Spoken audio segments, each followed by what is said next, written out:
Salve, salve pessoal, tudo bem? Aqui quem fala é o Gregório e no vídeo de hoje nós vamos falar sobre memórias ECC, tá certo? Então pegue sua xícara de café e venha comigo.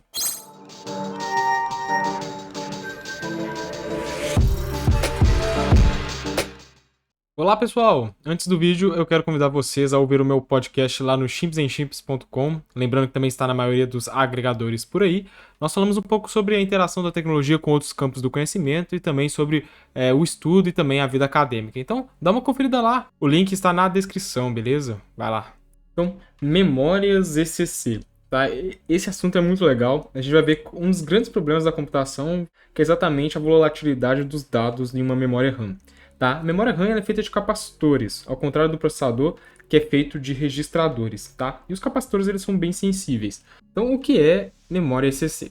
Memória ECC é um termo aí para que a gente usa para a memória de código de correção de erros, ou seja, uma memória preparada para corrigir erros que a gente encontra durante a execução de algum software. Então, erros que podem acontecer na memória, tá? Isso pode acontecer e a gente cria então uma forma de preveni-los, tá bom? E aí, para que serve esse ECC? Ela serve para detectar e corrigir os erros, ou seja, o que seriam erros na memória? Seriam bits flipados de forma incorreta do que você mandou para a memória. Tá? Então, a memória ECC é principalmente usada em alguns ambientes que são necessários ter uma memória extremamente precisa. Tá? Os dados têm que estar completamente precisos. A gente está falando de setores industriais, bancos de dados e também alguns caches de memória na parte de infraestrutura. Tá? Então, normalmente as memórias ECC elas mantêm um sistema de memória imune a erros. Tá? E isso é interessante porque quando a gente lê os dados da memória no nosso computador diariamente, não necessariamente aqueles dados estão 100% iguais aos que a gente enviou. Tá? Eu não sei se vocês sabem, mas a memória RAM ela é uma memória volátil, ou seja, quando você desliga, tudo apaga. Tá? Então é interessante porque o uso que a gente está fazendo dela é em tempo quase real. À medida que o aplicativo envia, ele também faz a leitura daqueles dados que estão lá, ou que já foram manipulados pelo processador também. O processador também faz essa leitura. Então, o ato de você ler da memória e ter algum erro, geralmente acontece. E você não percebe isso, e nós, usuários domésticos, geralmente não usamos memórias ECC. E o ECC, ele é uma forma aí de corrigir esses erros que eu falei na memória. Algum flip trocado, tá? Algum bicho foi flipado errado. Tá? E isso é interessante porque, na verdade, existem só casos específicos que é intolerável você fazer esse flip, tá? Tem situações que você não pode, de forma alguma, flipar um único bit. A gente está falando de bit a bit, é um sistema que passa bit a bit da memória. Ou seja, para cada array de bits, todos são lidos e verificados se estão corretos, tá? E, como eu disse, onde isso é importante? Computação científica e financeira, principalmente, também servidores de bancos de dados de arquivos, principalmente de arquivos que não podem ter nenhuma variação. Tá? A maioria das variações são quase imperceptíveis, mas algumas variações são muito importantes e não podem ser toleradas. Então, o que é então a memória registrada, que geralmente vem em conjunto com a palavra ECC? Geralmente a gente encontra esses dois juntos, né? Memória ECC e registrada. Geralmente os dois ocorrem ao mesmo tempo. Geralmente temos memórias ECC e registradas. Mas não tem uma coisa a ver com a outra. Vocês vão ver muito esse termo, então tomem muito cuidado porque não tem relação direta. ECC não é memória registrada e memória registrada não necessariamente tem ECC. Então o que acontece em memórias comuns? Né? O que acontece numa memória comum? Uma memória comum, os dados eles vão direto para os bancos de memória. Tá? É isso. Você manda o dado, ele vai para o banco de memória. Fechou. Tá? O que é banco de memória? Banco de memória é isso aqui, ó. Eu não sei se está dando para ver, ó. Essas coisinhas aqui, eu vou pegar uma memória melhor para isso. Eita, cai tudo mesmo. Aqui, ó. O banco de memória é exatamente esse aqui, ó. Tá? Então, quando você manda o dado, ele já vai automaticamente para cá. Ele é cacheado, né? Tem um termo mais correto, talvez. Então, ele vai direto para lá. O que acontece numa memória registrada é que ele passa por uma espécie de controlador, tá? Então, ele passa primeiro por tipo um registro de memória, tá? E aí, depois ele é enviado para o módulo. Ele não vai diretamente para o módulo. Ele sofre um registro, tá? Então, ele vai primeiro para os registros dos bancos de memória. Por isso que a gente chama de memória registrada, tá certo? Então, não só todas as memórias são registradas, o sistema tem que ter suporte à memória registrada e também, geralmente, eles andam em conjunto com memória CCC, porque os dois em conjunto geralmente combinam, né? Geralmente a memória fica aí mais segura, né? Os dados ficam mais seguros. Só que na teoria talvez você só pudesse usar ECC mesmo. Tem muitos sistemas que usam só ECC e alguns que usam só tem memória registrada e não tem ECC, porque também é possível. Então, fica aí o alerta. O que leva um bit a mudar, que é o mais legal. Porque pensa comigo, a memória RAM ela é diferente do processador. No processador a gente usa registradores. Registradores são relés. Não são relés, tá? São basicamente um banco de transistores, tá? E eles guardam informações através de flip-flops. Basicamente isso. Não é basicamente isso, mas do jeito mais leigo possível. E o que acontece? A memória não, ela é feita de um banco de capacitores. Ah, capacitores sim, aqueles capacitores de eletrônica mesmo, só que numa versão ultra miniaturizada. E o que acontece? Esses capacitores, eles são voláteis, você não consegue manter eles ligados, e tem ainda mais um detalhe legal. Esses capacitores, eles são bem sensíveis, sensíveis à radiação externa, sensíveis a interferências externas. A gente está falando de interferências de radiação cósmica de fundo, a gente está falando de interferências da radiação do universo, dos nêutrons, nêutrons que batem no seu capacitor e alteram o que estava lá dentro. Então, seu capacitor estava setado para 1, sei lá, bateu um nêutron e ele virou 0. Tipo, o nêutron levou a carga embora. Ou bateu um nêutron e trouxe um elétron. E aí acabou que zoneia tudo. Então o seu capacitor muda de estado. Então, isso é muito louco. E olha que interessante, quanto maior a altitude que você estiver no planeta Terra, maiores as chances disso acontecer. Então, quanto mais alto o país, por exemplo, maiores as chances de você ter interferência na memória RAM, mais chances de dar erro. Tá? Isso é fantástico, é fenomenal. Então, quais são as chances desse tipo de erro acontecer? Você deve estar se perguntando, né? Quais são as chances de um nêutron zoar meu capacitor? Isso ocorre com uma determinada frequência. É raro, mas nem tanto. Tá? É tipo, olha só que interessante. Como a gente tem também muitos capacitores, um nível absurdo de capacitores, as chances aumentam, você concorda comigo? Então, olha que interessante. Essas taxas variam muito. A gente está falando mais ou menos de 10 elevado a menos 10 bits por gigabyte hora. O que dá mais ou menos aí, se a gente fizer uma aproximação, de 1 erro de bit por hora por gigabyte de memória.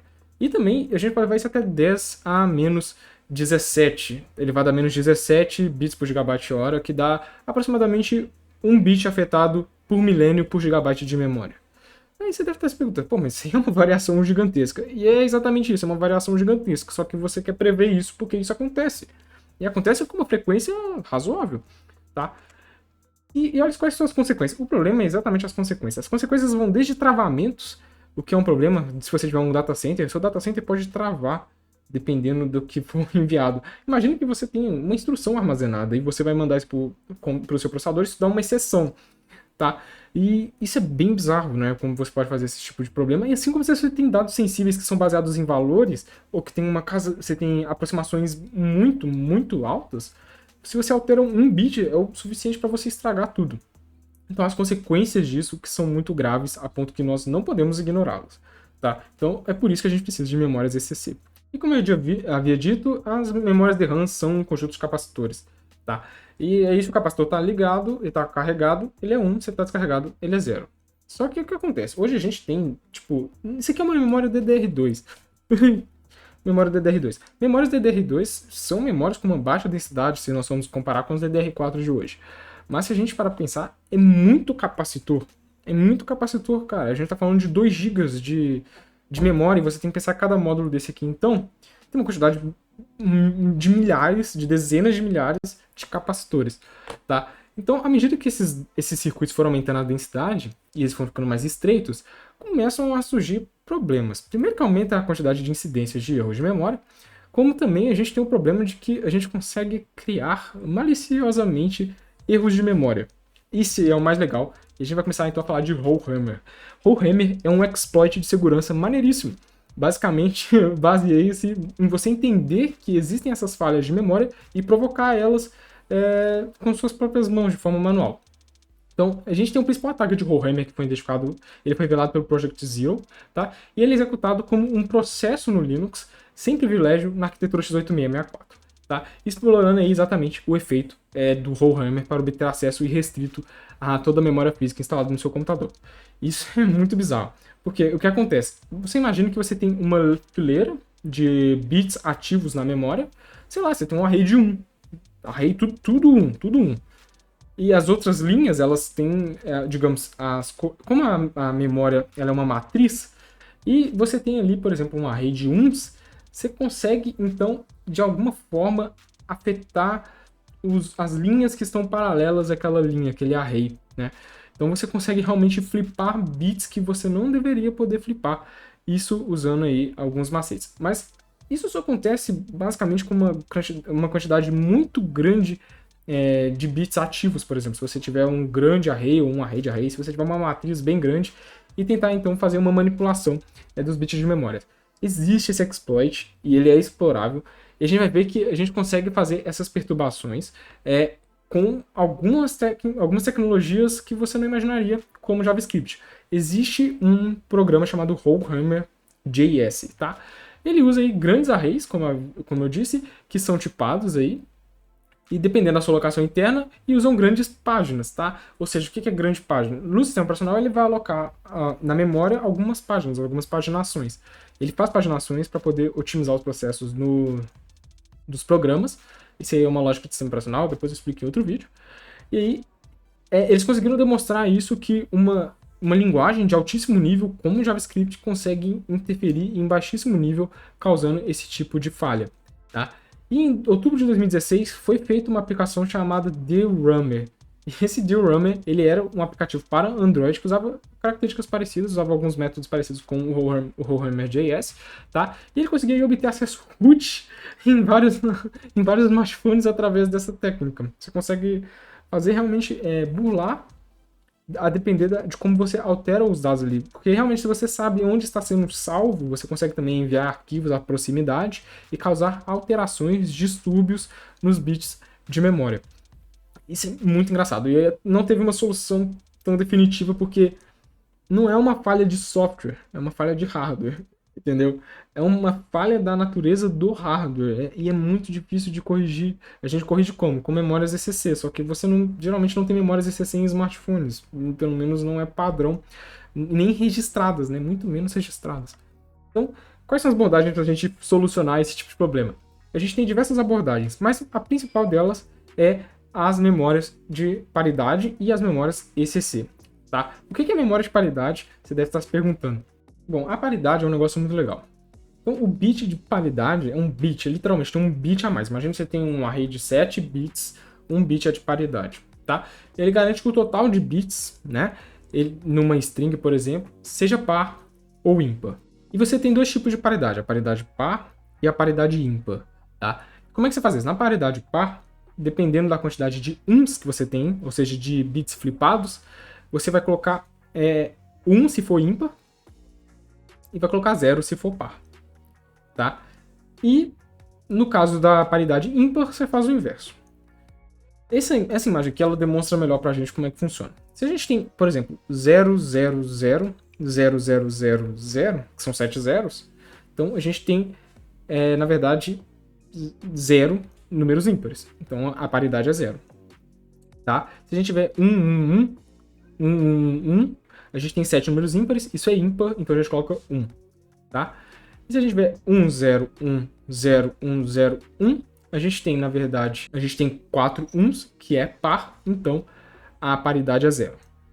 Como é que é feito esse cálculo? Vocês devem estar se perguntando, que é o seguinte.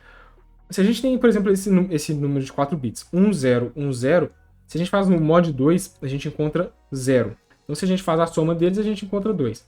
Tá? Que seria 1 mais 1, que é 2, o mod de 2 dá 0. E o outro, que é 1, 1, 1, 0, se a gente soma 1 mais 1 mais 1, dá 3, o mod de 2 é 1. Então o mod de 2 aqui, ele é o resto, para deixar mais claro. Olha que interessante. Imagina que eu vou mandar uma mensagem para você e eu mando 1, 0, 1, 0. Eu verifico aqui, eu acho o mod dele, o mod de 2 dele, que é 0, e coloco. Então eu te mando 1, 0, 1, 0, 0. Você vai receber esse 1, 0, 1, 0, 0. Vai tirar o mod de 1, 0, 1, 0, o mod 2 de 1, 0, 1, 0, e vai encontrar 0. Você vai bater com o bit e vai falar, beleza, tá ok, a mensagem chegou certinha, não teve problema no meio do caminho. Mas se eu te mando 1, 0, 1, 0, tiro o mod, eu acho 0, e 0, e chega pra você 1, 1, 0 e 0, você vai fazer o seguinte, você vai bater então 1 mais 1 mais 1, vai tirar o mod de 2, vai encontrar 1. 1 é diferente de 0. Então, teve um erro, essa mensagem está errada. Em redes, o que você faria era pedir essa informação de volta, tá? E na memória, o que ele tenta fazer é corrigir esse erro. Tá? A memória ECC, ela tenta corrigir esse erro e desflipar o bit incorreto. E a gente tem um detalhe aqui muito legal, que é o seguinte, a gente tem alguns chips a depender da memória. Essa aqui é uma memória DDR2 da Samsung, e ela tem um chip Intel. Esse chip aqui, ó, vocês estão vendo aqui, é tipo um processadorzinho. Ele é um buffer, tá? Ele é um controlador aí que tem um buffer integrado e ele tanto acelera quanto ajuda a manter a integridade dos dados. Tá vendo? Então, é um chip A402, se eu não me engano. 404, mas tá tampado aqui, eu não consigo ler. Mas de toda forma, é um chip aí para garantir mais uma vez essa qualidade nos dados que estão sendo lidos e escritos na memória. Geralmente a escrita não tem muito problema, é mais a leitura. Você escreve uma coisa e lê outra, né? Então, é isso. Esse é um pouco mais sobre memórias ECC. Eu ia falar um pouquinho de registrado e tudo mais. Eu não entrei muito a fundo, mas esse é o mais por cima das memórias ECC. Tá certo? Espero que você tenha gostado. Eu espero que se você curtiu, deixe o seu like, não esqueça de deixar seu comentário e de se inscrever no canal. Nós nos vemos no próximo vídeo e até a próxima.